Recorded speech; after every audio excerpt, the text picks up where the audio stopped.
Hi guys, it's me, Winona, aka Blythe Dream, and today I'm going to be talking to you guys about probably the hottest topic at the moment, and you've seen it because you've seen the title of the video, so like duh.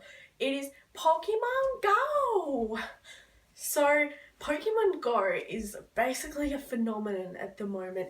It's amazing, it's even everywhere here in Sleepy Hobart. So I'm going to talk to you guys about the accessibility, etc., and tips and tricks for people with disabilities or illnesses playing Pokemon Go. So I've got a lot of tips for you guys. I have not seen anyone else do this video yet because I guess it's not an obvious video to make for someone who doesn't experience this kind of stuff, but for someone every day living with a disability, Pokemon Go, it has a lot of good points and a lot of not so good points. So yeah, Pokemon Go, even though it is amazing and fun, it does have some obstacles for people with physical disabilities and also people with non-physical disabilities. I don't talk about it that much, but I've got some, I can make a video about that if you guys would like. So for those of you who don't know, Pokemon Go is basically a game using augmented reality where you have to travel in the real world to look at an app on your screen and move your avatar around to try and catch Pokemon, do gym battles, go to Pokestops and pick up free items. And so people don't really think of it, but moving in the real world can face a lot of barriers for people with disabilities.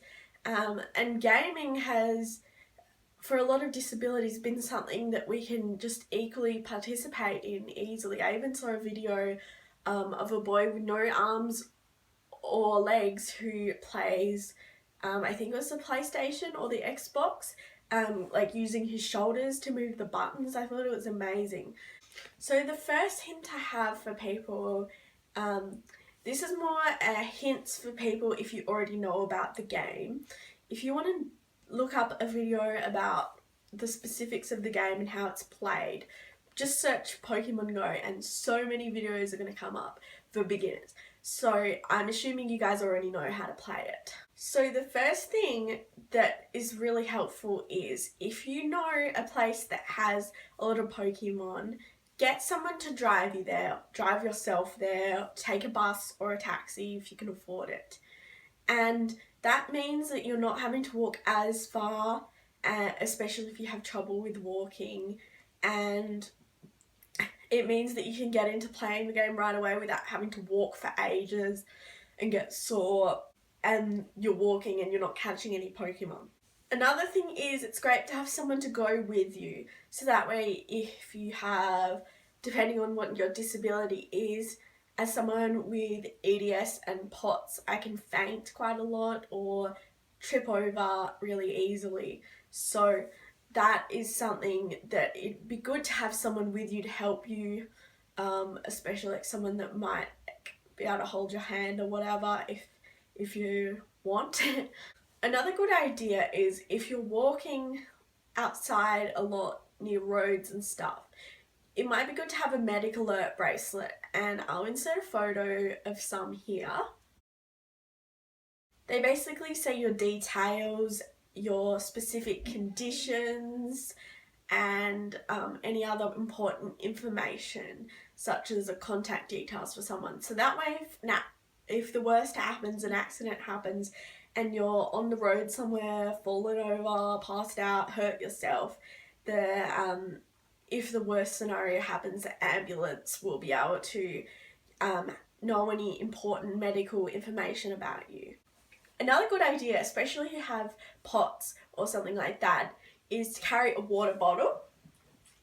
This is a beautiful Bernie Sanders 2016 water bottle, even though he can't be president now, which is sad. But yeah, because if you get dehydrated, your blood volume drops. This means you might be more likely to pass out. So it's really good to have water with you, even just for Pokemon Go players without a disability. It's great to have a water bottle. You can put it in your backpack. I know backpacks can go on the back handles of a wheelchair, or you can get a little strap or something, like a clip to clip this onto your belt or something. Another great thing is this helps anyone with Pokemon Go, but if you have physical disabilities, it might take you longer to get places, so your phone might be running out of batteries quicker. So having a charging bank for your phone is really good with just a cord, and you can have it with you and charging your phone. But this is basically a tip for anyone, but especially if you're going to be taking longer to walk somewhere. Another accessibility issue is if you're wheeling yourself in a wheelchair, it might be harder to be playing the game and walking at the same time. And I'm sure depending on your specific wheelchair or whatever you use, there can be accessories you can buy, like a phone holder that clips onto the side of your wheelchair. So basically just research it, go into Google and Google like phone holder for a wheelchair, or if you're using arm crutches, it might be better to have elbow crutches because then you can use your hands, things like that. For people with hearing impairments, the great news is that the game is completely usable and you basically don't lose any of the gaming experience without having the sounds. I even turned mine onto silent myself because the noises annoy me a bit. That's another good thing for people who get overstimulation issues with sound. So that's really good news. The bad news is the game is not very accessible for people with visual impairments because it's a very visual game, and at the moment, from what I can see, there's not much that you can do for people that can't see the phone screen. An item that I don't have at the moment but looks really good are called Popsockets. I'll insert some photos of them and you can just look them up here. I'm sure Jenna Marbles did a video about them and they actually look like a really good idea if you have issues with your hand and aren't able to safely hold on to the phone without being afraid of dropping it, or you have issues with being able to grab a phone. They pop onto the back of your phone and you can just hold it there, and I think it could help a lot of people with being able to hold their phone more securely. Another thing I do before I sit out playing Pokemon Go is I'll have some paracetamol or whatever kind of tablets can help me. So you could have, if you know you're going to get a headache when you walk a long way, you could have some Panadol before you leave, things like that. If you're really not up to walking and you don't have a method like a wheelchair to use to walk, you might have to resort to just going places in the car or parking or sitting at a certain spot and playing the game. I know that some businesses like restaurants or bars are setting up lures, so you can just basically go into a restaurant or a bar. I went to a pub the other day and just sat there drinking and having some food, some salty chips that really help with the pots to bring up my salt levels, and basically you can sit there and you can catch some Pokemon, or you could drive to some place with lures, or you can even sit on a park bench or whatever. You can bring a blanket with you if it's winter where you are, or if it's summer you can make sure that you've got sunscreen on, etc. And I think that's a really great way if you're having trouble with walking. Now the last way is a bit of a compromise. If you're basically bedbound in somewhere like at home in bed and there aren't Pokemon near you, or anything to do really, if you're in hospital and there aren't a lot of Pokemon. I had some tests in hospital the other day and I caught quite a few Pokemon, but depending on your luck there might not be any you can catch.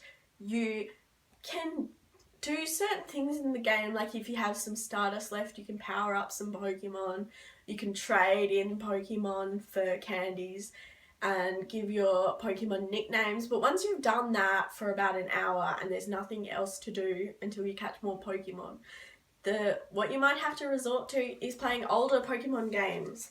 Something like, this is my Game Boy, this is Pokemon Yellow, and you don't have to leave the room at all for any of the other Pokemon games. You can just sit down and play them, and though it's annoying, you might be stuck in bed feeling sick and not able to go anywhere. Though it's annoying you can't play it, at least it's better than having nothing to do.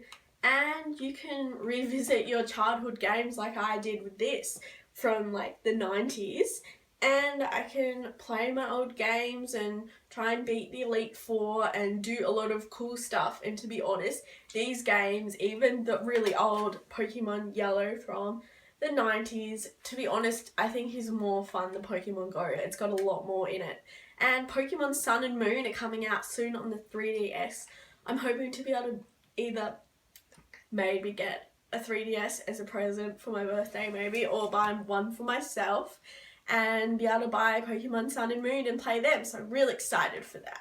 So I hope you guys enjoyed the video, and if there's any other things that you're wondering or you want more brainstorming about your specific disability, the category of having a disability is so broad and so many things you can have, so it's hard to think of solutions for everything. But if you want to say anything you're having trouble with the game, I might be able to help you think of some things to do. It's really great. Exercising is so amazing for so many different disabilities. Like I have juvenile arthritis, and exercising is great for it. So get out there and catch some good Pokemon and be the very best like no one ever was. Bye!